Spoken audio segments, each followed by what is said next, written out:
Welcome to Chirala local channel. Chirala Kunderu మరో బుడమేరు కానుందా అంటే అవుననే చెప్తున్నారు చీరాల ప్రాంతవాసులు. కుందేరు ఆధునీకరణ జరగకపోతే ప్రాణ నష్టం, ఆస్తి నష్టం తప్పదంటున్నారు ప్రజాస్వామ్యవాదులు. చీరాల, వేటపాలెం, చిన్నగంజం గ్రామాలకు దగ్గరగా ఉంటుంది ఈ కుందేరు. సుమారు 39 కిలోమీటర్ల పొడవు, 400 మీటర్ల వెడల్పు కలిగి ఉంటుంది. రియల్టర్స్ మరియు భూ కబ్జాదారుల వల్ల ఈ కుందేరు కాలువలా మారిపోయింది. ఈ కుందేరు నీటిపారుదల లేక ఈ నీరు కలుషితమై చుట్టుప్రక్కల నివసించే ప్రజలు రోగాల బారిన పడుతున్నారు. ఇదిలా ఉంటే మరో అనధికారిక డయింగ్లు ఏర్పాటు చేసి వాటి నుండి వచ్చే డేంజర్ రసాయనాలను కుందేరులకు వదలడం జరుగుతుంది. దీంతో కుందేరుకు సమీపాన ఉన్న భూగర్భ జలాలు కలుషితమై ఆ నీటిని త్రాగటం వల్ల అంతుపట్టని రోగాలతో ప్రజలు అల్లాడిపోతున్నారు. ఈ కుందేరు యొక్క ప్రక్షాళన మరియు కుందేరు అభివృద్ధి గురించి చీరాల అభివృద్ధి సాధన సమితి అధ్యక్షులు ఆర్కే శీలం గారి మాటల్లో విన్నాం. చీరాల నియోజకవర్గ ప్రజలారా, ప్రత్యేకించి పట్టణ ప్రజలారా, మన నియోజకవర్గంలో ఉన్నటువంటి సుదీర్ఘంగా ఉన్నటువంటి సమస్యల్లో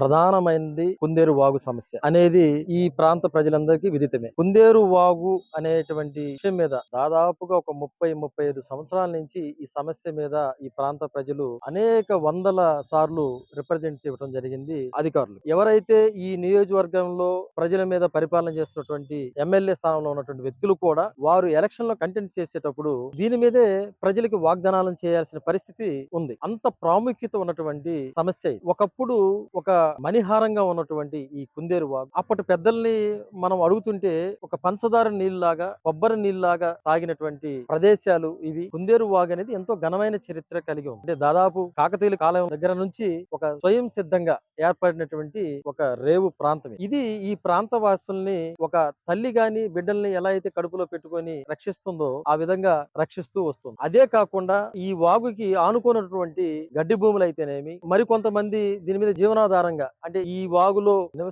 జీవించేటువంటి అనేక రకాలైనటువంటి పక్షులు, కొన్ని రకాలైనటువంటి ఈ చేపల్లో రకాలు, వీటి మీద ఆధారపడి గతంలో వందల కుటుంబాలు దీని మీద ఆధారపడి జీవించి ఆ విధంగా ఉన్నటువంటి కుందేరు ఈ రోజు ఏ విధంగా ఉంది, 2024 సంవత్సరానికి ఏ విధంగా ఉందంటే మున్సిపాలిటీ వేస్ట్ డ్రైనేజ్ ని తీసుకొచ్చి ఈ కుందేరు వాగులో కలపాల్సిన పరిస్థితి వచ్చింది. సరే, దీన్ని ఏమి అనలేని పరిస్థితి, చేయలేని పరిస్థితి. అయితే ఇప్పుడున్న ప్రధానమైనటువంటి సమస్యల్లో ఆ మురుగు కలుస్తుంటే ఆ మురుగు వెళ్లకుండా అంటే ఎక్కడికైతే ఈ వాగు వెళ్లి కలిసి స్ట్రైట్ కట్స్ లో కలిసి వేటపాలెం దగ్గర కలిసి సముద్రంలోకి వెళ్ళిపోవాలి. వెళ్ళకపోగా అదంతే స్టాగ్లేట్ అయిపోయి భూగర్భ నిల్వలు పాడైపోయి ఈ పరిసర ప్రాంతాల్లో ఎక్కడ బోరేసినా, మేము నుంచున్నది రామానాయుడు పార్కు, చీరాల్లో ఉన్నటువంటి రామానాయుడు పార్కు. ఇది కూడా చెప్పాలంటే క్లియర్ కట్ గా కుందేరులోనే ఉంది, కుందేరు భూమిలోనే ఉంది. ఇప్పుడు నేను నుంచున్న స్థలం కుందేరు స్థలం, రామానాయుడు పార్క్ కాదు. ఎందుకంటే దీర్ఘకాలికంగా చీరాల నియోజకవర్గ అభివృద్ధి సాధన సమితి పేరుతో అలుపెలగని పోరాటంగా కాలుకి బలపం కట్టుకున్నట్టుగా పెద్దలు బాబురావు గారు, మరో పెద్దలు ఊటుకూరు వెంకటేశ్వరరావు గారు, అలాగే మన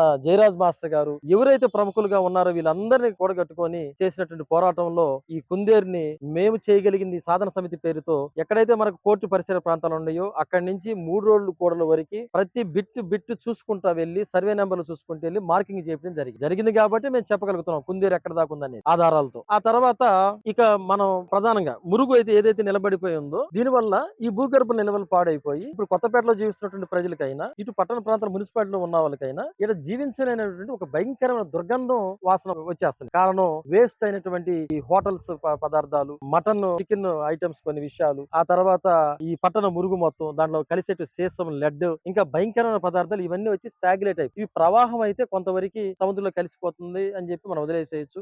యాజ్ యూజువల్ గా ఈ పంట భూముల మీద, ఈ గడ్డి భూముల మీద దీని ఆనుకున్నటువంటి ఆ వృత్తులంతా పక్కకు పోయింది. ఇక వాళ్ళు మనకు నామరూపాలు లేకుండా వెళ్ళిపోయారు. ఇక గత్యంతరం లేని పరిస్థితికి ఎక్కడ దాకా వచ్చామంటే ఈ మురుగునన్న కదిలించండి, ఈ హద్దులు నిర్ణయించండి అనే పరిస్థితికి వచ్చి అనేక సార్లు డ్రైనేజ్ వాళ్ళని మనం కలవటం జరిగింది. డ్రైనేజ్ డిపార్ట్మెంట్ వారి యొక్క ధర్మం ప్రకారంగా గవర్నమెంట్ కి ఎస్టిమేషన్స్ రేజ్ చేసి హద్దుల కోసం ఎస్టిమేషన్ వేసి పంపించారు. 10-12 లక్షల సమయం. అవి తీసుకొచ్చి చేయడానికి రెవెన్యూ వాళ్ళు హద్దులు నిర్ణయించాలి, వాళ్ళు నిర్ణయించకుండా ఆగుతున్నారు. అంటే ఇట్లా 4-5 డిపార్ట్మెంట్ కలిస్తేనే ఈ పని అవుతుంది. ఈ పరిస్థితిలో కొంతమేర ఇప్పుడు ఈ మధ్య ఒక 2-3 రోజుల నుంచి ఇప్పుడు ఈ ప్రభుత్వం వచ్చిన తర్వాత కొంత అమౌంట్ ని శాంక్షన్ చేసి కొంత ఈ ఈ నీటి ప్రవాహానికి కావాల్సినటువంటి చర్యలు చేపట్టడం అనేది మట్టికి దాన్ని అప్రిషియేట్ చేయాల్సిన విషయమే. అది మనం మంచి పని జరుగుతుందని చెప్పి మనం చెప్పాల్సిన విషయమే. దానివల్ల కొంత మురుగు కదిలి వెళ్ళిపోతుంది కాబట్టి కొంత ఉపయోగకరం ఉంటుంది. అయితే శాశ్వత ప్రక్షాళన, శాశ్వత సమస్య తీరుతుందా అంటే కాదు. శాశ్వత సమస్య తీరాలంటే ఖచ్చితంగా ఆంధ్రప్రదేశ్ ప్రభుత్వము ఈ విషయాన్ని గమనించి దీనికి ప్రత్యేకమైన బడ్జెట్ ఇవ్వాల్సినటువంటి అవసరం ఉంది. దానికి సంబంధించి మేము అనేక సందర్భాలు ఆర్టీఐల ద్వారా రకరకాల ద్వారా అధికారులకి తెలియపరుస్తూనే వస్తాం. దీనికి ప్రత్యేకమైనటువంటి బడ్జెట్ కేటాయించగలిగితేనే ప్రక్షాళన జరుగుతుంది. ప్రక్షాళన జరగడం వల్ల కుందేరు వాగు మాత్రమే కాకుండా కుందేరును ఆనుకొని ఉన్నటువంటి మనకి ఏమైతే భూములు ఉన్నాయో ఆ సర్వే నెంబర్లు భూములు ఉన్నాయో చాలా ఎక్సెస్ భూమి ఉంది. మిగులు భూములు చాలా ఉన్నాయి. ఆ మిగులు భూముల్లో అనేకమైనటువంటి గవర్నమెంట్ ఆఫీసులు వాడుతున్నారు. ఇంకా ఎక్సెస్ భూమి ఉంది. మనకి డిమాండ్ ఉంది. ప్రజల నుంచి మాకు స్థలం కావాలి, భూమి కావాలని డిమాండ్ ఉంది. వీటి మధ్యలో ఎవరైతే భూ బకాసురులు దొంగలు ఉంటారో వాళ్ళు గత 20 సంవత్సరాల నుంచి అది ఎవరు ఎన్నికైనా, ఏ ఎమ్మెల్యే ఎన్నికైనా వాళ్ళు ప్రమాణం చేస్తుంది మేము కుందేరు ప్రక్షాళన చేసి కుందేరు కాపాడతామని చెప్తున్నారు. కానీ వారి పేరు చెప్పుకొని, వాళ్ళ పేర్లు చెప్పుకొని, వాళ్ళ అనుచరుల పేర్లు చెప్పుకొని భూమిని కబ్జా చేయడం అనేది జరుగుతుంది. అటువంటి పరిస్థితుల్లో కూడా సాధన సమితి కొంచెం తప్పు తీసుకొని వాళ్ళు ఏమైతే హద్దురాళ్ళు వేశారో వాటిని పెకలించి మేము తీసి ఇసిరి పడేసాము.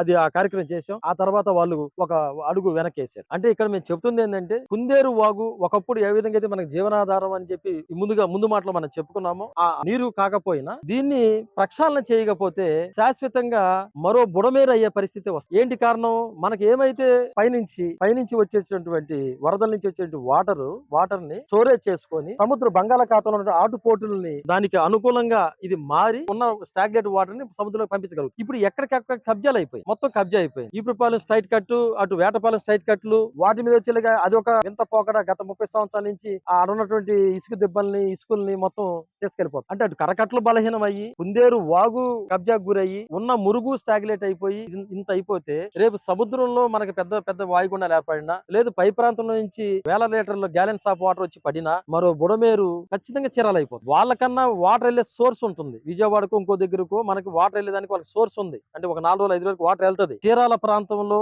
వన్స్ సముద్రం పోటు మీద ఉంటే వాటర్ వెళ్ళదు. ఆ వాటర్ లోనే మొత్తం ఈ 50,000 నుంచి లక్ష మంది ప్రజలు ఉండిపోవాల్సి వస్తుంది. చాలా భయంకరమైన పరిస్థితి. ఇది ఎన్నో సందర్భాలు మేము చెప్పుకుంటూనే వస్తున్నాం. ఇప్పటికైనా ఈ నూతన ప్రభుత్వం ముందు చెప్తున్న దాన్ని సమస్యని వింటున్నారన్నారు, దానికి సంతోషం. ఇంత ముందు గతంలో అసలు చెప్పేది వినేంత పరిస్థితి కూడా లేకుండా పోయింది. స్పందన అన్నారు కానీ ఏ స్పందన లేకుండా పోయారు. మరి ఈ ప్రభుత్వంలో అయినా సరే ఈ చీరాల నుంచి మేము మాట్లాడుతున్నామంటే, సాధన సమితి మాట్లాడుతున్నామంటే కొన్ని వేల ప్రజల యొక్క గొంతుకుగా మేము ఉన్నాం. అంత వరకు మేము ఇక్కడ చేస్తున్నాం. ఇదే కాకుండా ఇంకా దాదాపు ఒక 16 అంశాలు ఉన్నాయి. ప్రధాన అంశం ఇది. ఈ రోజు ఈ అంశం మీదే మేము ఇక్కడికి వచ్చి ఉన్నాము. కొంత వర్క్ జరుగుతుంది. అది అప్రిషియేట్, సంతోషకరమైన విషయం. కానీ శాశ్వతంగా ఇది జరగాలంటే కుందేరు హద్దులు నిర్ణయించాలి, కుందేరు కొలతలు తేలాలి. ఆ ఎక్సెస్ భూమిని మనం ఏదైతే పీడిత ప్రజలు ఉన్నారో వాళ్ళకి చేయటమా లేదా ఏంటనే మార్గం మనం చూడాలి. ఇవన్నీ చేస్తేనే తిరిగి చీరాలకి మేలు జరిగి చీరాల ప్రజలు ఇక్కడ నివసిస్తానికి కుదురుతుంది. అదర్వైజ్ మరో బుడమేరు అనేది అవుతుంది. లేదు ఇప్పుడున్నటువంటి ప్రజలు జీవించాలన్నా జీవించలేని పరిస్థితి. ఇప్పటికే దోమపోటు, దుర్గంధమైన వాసన, ఈ భూగర్భ లెవెల్ పాడైపోయి మనం ఏదైనా బోర్ వేసుకుంటే ఇప్పటికే వాటర్ చెడిపోయి ఎవరు ఇక్కడ బోర్ వాడతలేదు. ఎక్కడెక్కడి నుంచో వచ్చి ఇక్కడ వాటర్